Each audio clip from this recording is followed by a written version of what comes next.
Okay, so now I'm going to talk about a particular topological invariant called the Euler characteristic. And the Euler characteristic is going to turn out to be related to the number of holes, if you will. So if you recall, it's like we talked about the classification of compact two-manifolds without boundary, and we had this idea that you could obtain this by either looking at spheres as well as connected sums of either projective planes or connected sums of it's like the torus. Okay, so all right, so you know that a triangulation is a collection of triangles, edges, and vertices, right? And then the Euler characteristic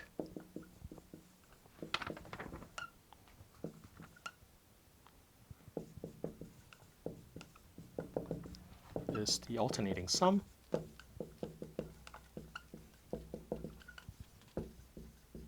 given by the followers. Okay, so because C is equal to the number of vertices minus the number of edges plus the number of triangles, right? And you can see that the ordering is in terms of increasing dimension. Okay, so the Euler characteristic is a topological invariant.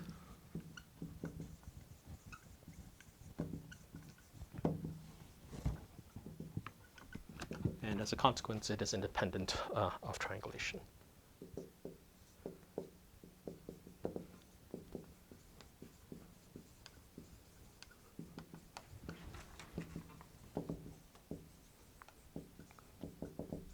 Okay, so now we can say something about the Euler characteristic for these compact two manifolds, which he had classified earlier.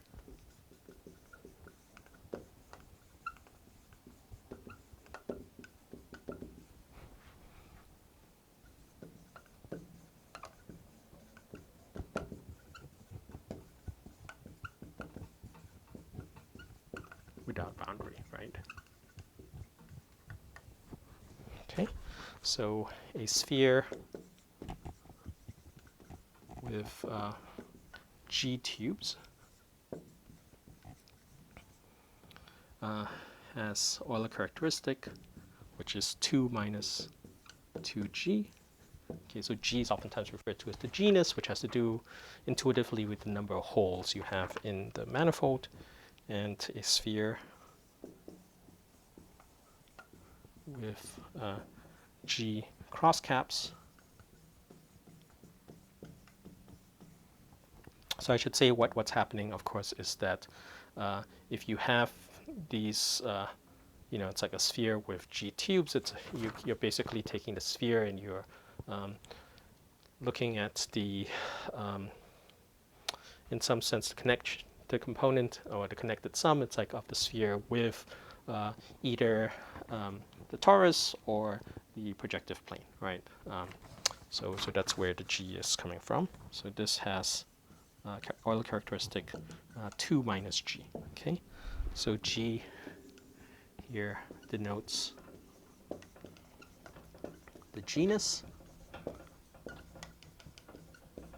Okay, genus. Sorry, it's just okay, which is roughly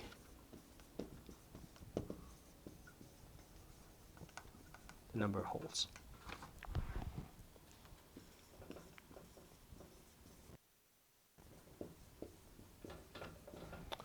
Okay, all right.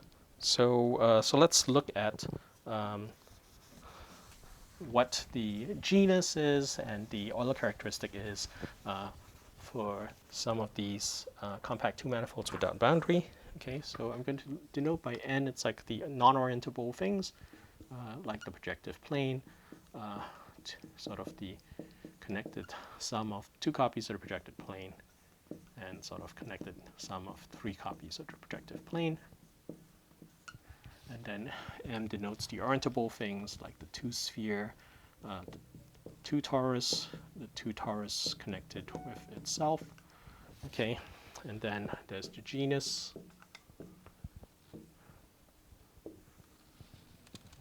Okay, and the Euler characteristic, then the genus and the Euler characteristic. Okay, so the sphere obviously has genus 0, has no holes, right? Then the torus has 1, and then connected some of the 2 tori have genus 2. Okay, the Euler characteristic here is 2, 0, and minus 1. And then here you have genus 1, 2, and 3. Okay, and then the Euler characteristic is 1, 0, and minus 1, right? And so that's just given by these calculations here.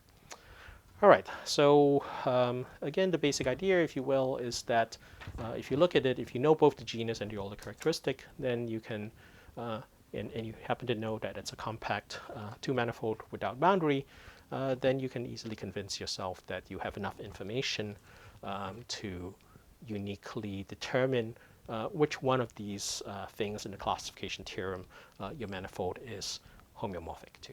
All right, so let me just stop here.